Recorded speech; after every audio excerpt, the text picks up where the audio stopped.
Refraction, reflection of light, class 10 physics.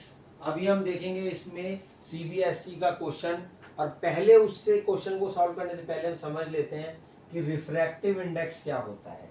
देखिए मान लीजिए कि ये एक लाइन है, ऊपर वैक्यूम है, नीचे वाटर है, एक रे ऑफ लाइट पड़ी और वो पहले इस तरीके से गई और फिर वो टुवर्ड्स द ये नॉर्मल बैंड हो गई।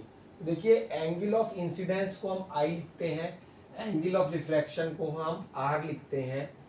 ये रेयरर मीडियम है, ये डेंसर मीडियम है, मतलब कि ये गाढ़ी जगह है, पानी गाढ़ा है और ये जो हवा है ये हल्की है।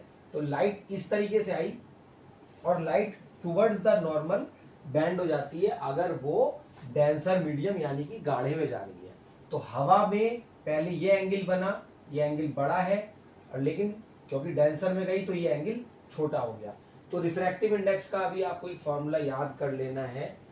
रिफ्रैक्टिव इंडेक्स को हम म्यू से लिखते हैं sine i upon sine r. इस एंगल का साइन लेना है और इस एंगल का साइन लेना है, दोनों को डिवाइड कर देना है, तो रिफ्रैक्टिव इंडेक्स का फॉर्मूला आ गया है। एक रिफ्रैक्टिव इंडेक्स का फॉर्मूला और होता है speed of light in medium 1 और speed of divide by speed of light in medium 2। तो अगर हमारी स्पीड ऑफ लाइट ये वैक्यूम है और ये वाटर है तो इसको हम लिखेंगे एब्सोल्यूट रिफ्रैक्टिव इंडेक्स। जब भी अगर हमारा मीडियम 1 वैक्यूम होगा तो हम लिखेंगे एब्सोल्यूट रिफ्रैक्टिव इंडेक्स। तो इसको हम कहेंगे यहाँ पर absolute refractive index of water क्या होगा, speed of light in vacuum divide by speed of light in water.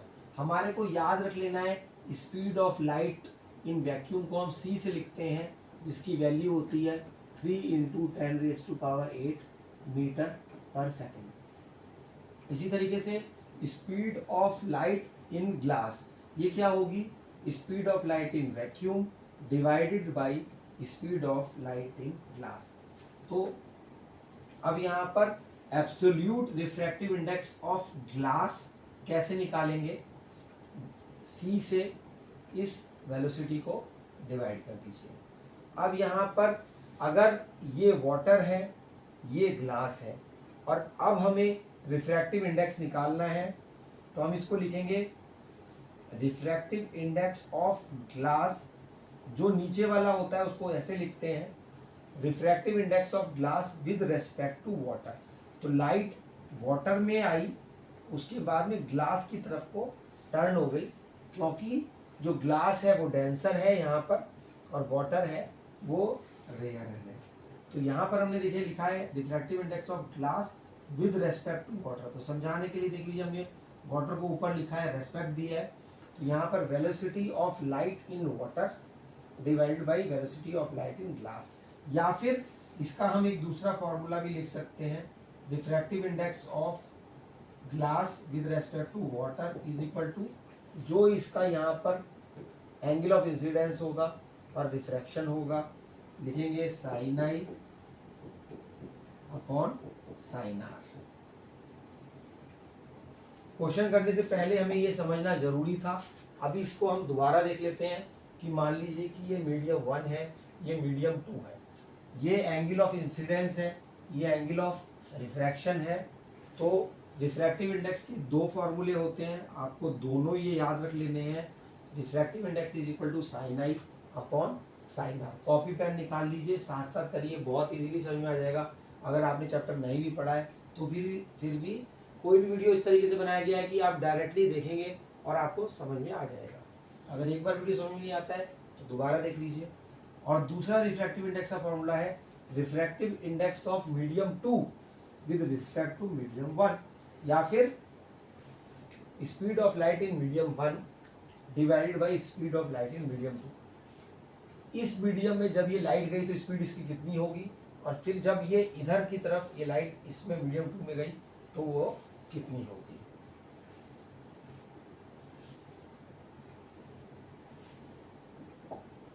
अब देखिए ये सीबीएसई 2015 का, ऑल इंडिया सीबीएसई 2015 का क्वेश्चन है, बहुत इंपॉर्टेंट क्वेश्चन है। आप इस क्वेश्चन को इजीली समझ सकते हैं।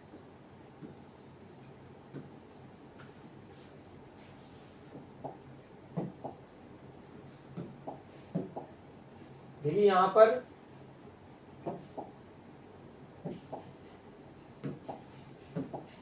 देखिए लाइट रिफ्लेक्शन डिफ्रैक्शन चैप्टर का नाम है। क्वेश्चन है absolute refractive index of glass दिया हुआ है और वाटर दिया हुआ है। एब्सोल्यूट का मतलब होता है कि सी म्यू जी, तो सी म्यू जी यहां पर हो जाएगा 3/2 और C mu W water is equal to 4/3। क्योंकि जो मीडियम 1 है वो वैक्यूम है, जैसे कि हमने यहाँ पर समझा। इधर देखिए यहाँ पर मीडियम 1 आपका वैक्यूम है और यहाँ पर मीडियम 2 वाटर है। इसी तरीके से मीडियम 1 वैक्यूम है और मीडियम 2 ग्लास है। यहाँ पर देखिए एब्सोल्यूट रिफ्रैक्टिव इंडेक्स ग्लास का दिया हुआ है, वाटर का दिया हुआ है और यहाँ पर दी हुई है स्पीड ऑफ लाइट ग्लास की दी हुई है। तो कैलकुलेट करना है speed of light in vacuum कितनी होगी और वाटर कितनी होगी। देखिए absolute refractive index of material is equal to speed of light in vacuum divided by speed of light in medium. अब यहाँ पर ये फॉर्मूला आपको याद रखना है। एब्सोल्यूट रिफ्रैक्टिव इंडेक्स को हम म्यू से भी लिख सकते हैं और एन से भी लिख सकते हैं। तो यहाँ पर हमने सी को नहीं लिखा है, C N G is equal to speed of light in vacuum divided by speed of light in glass. इसी तरीके से अगर हम एब्सोल्यूट रिफ्रैक्टिव इंडेक्स वाटर में बात करें तो यहाँ पर स्पीड वैक्यूम में और स्पीड वाटर में।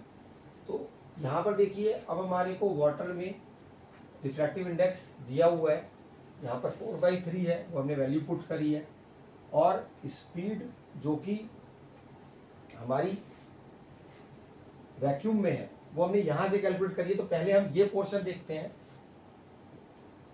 देखिए यहाँ पर ग्लास का आपको रिफ्रैक्टिव इंडेक्स दिया हुआ है, आपको सी कैलकुलेट करना है और आपको वेलोसिटी ग्लास में दी हुई है।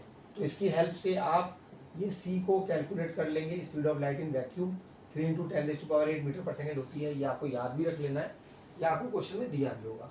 अब इसकी हेल्प से यहाँ पर speed of light in water आप निकाल लेते हैं। तो क्वेश्चन को देख लीजिए, बहुत इजीली आपको समझ में आ जाएगा पूरा क्वेश्चन। स्टेप बाय स्टेप समझिए, नहीं समझ में आया तो दोबारा से यहाँ पर देखिए